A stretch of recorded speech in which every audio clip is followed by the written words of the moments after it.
Le 24 décembre, j'ai eu mon diagnostic à Trois-Rivières. Ils m'ont dit que ce que j'avais entre mes poumons, sur mes poumons, c'était monstrueux. En fait, la docteure nous avait dit c'est le 24 décembre, retournez à la maison puis faites des échanges de cadeaux ce soir parce que demain, il faut rentrer à Sainte-Justine.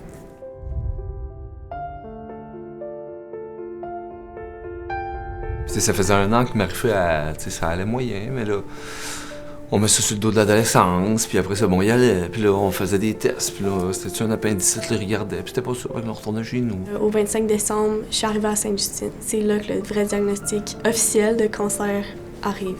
C'est très, très lourd, ce mot-là, puis ce que ça porte. En incertitude aussi. Puis oui, il y a plein de façons de s'en sortir du cancer, mais il y en a aucune qui est sûre à 100%. Ils m'ont dit que j'avais un lymphome de Hodgkin, stade 3. C'est le cancer des ganglions. Puis le stade, ça dépend juste de à quel point c'est étendu dans tous les ganglions du corps. J'ai fait les 5 cycles de chimiothérapie qui duraient 3 semaines chaque. Après, quand j'ai eu terminé ça, j'ai fait 14 séances de radiothérapie. Maintenant, ça fait 3 ans et quelques mois que je suis en rémission. Et à 5 ans de rémission, je vais être officiellement guérie. Il y avait des risques que le traitement, il la rendait infertile.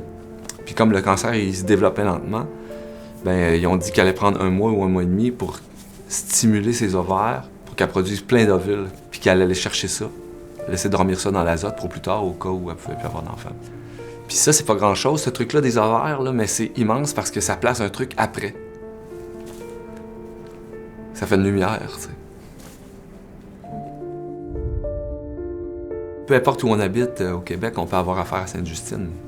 Parce qu'il y a ici des services, puis une technologie, puis un savoir, puis une expertise qu'il n'y a pas nécessairement ailleurs. Puis un jour, on a affaire à ça. Puis on se rend compte de l'ampleur que ça a, de la justesse, du pointu que ça porte. Fait qu'on faisait la route aussi Saint-Élie-Sainte-Justine régulièrement, évidemment, parce que, tu sais, au moins 1 fois par semaine, sinon plus. Puis nous, quand on était là, au service d'onco, ben on s'est fait des amis de Rouyn-Noranda, des amis de l'Estrie, parce que rendu à ce niveau-là de la maladie, c'est ici que ces enfants-là se faisaient traiter, t'sais. Maintenant, j'étudie en face de l'hôpital Sainte-Justine et bientôt, je vais pouvoir voir le grand sapin de l'extérieur.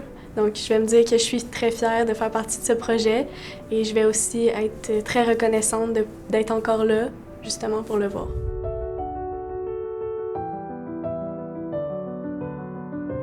Puis, tu sais, symboliquement, on est rentré ici le 25 décembre, ce qui coïncide à peu près au solstice d'hiver. Le solstice d'hiver, c'est la nuit la plus longue. Fait que c'est le moment où la noirceur est la plus étendue dans l'année.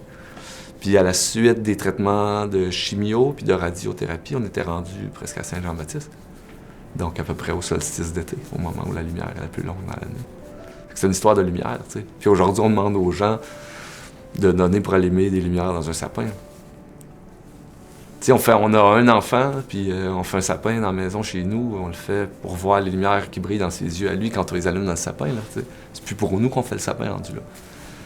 Aujourd'hui, il a la chance de faire un sapin qui va être là pour des centaines d'enfants.